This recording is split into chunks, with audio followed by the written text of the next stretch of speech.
Il ne manque pas d'indices d'une dégradation préoccupante de certaines valeurs fondamentales, une conception théorique et pratique erronée de l'indépendance des conjoints entre eux, de graves ambiguïtés à propos du rapport d'autorité entre parents et enfants,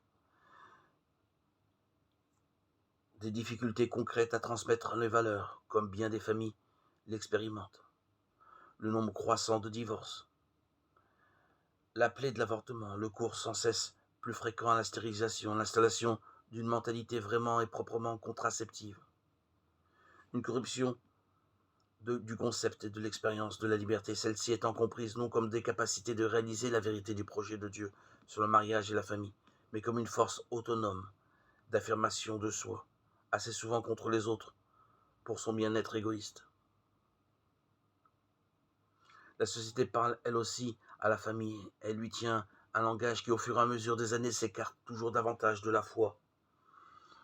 Non seulement elle promeut massivement, mais elle cherche à imposer un modèle de vie compatible avec l'Évangile. Le mal n'est pas nouveau, comme le dit déjà Isaïe.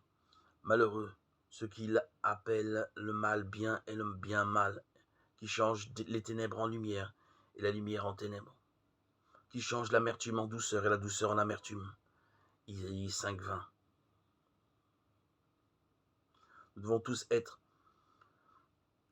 en tant que chrétiens, ensemble, témoins de la miséricorde de Dieu dans nos vies pour une humanité durement éprouvée à notre époque. Demandons au Seigneur le don de l'unité et de la fraternité.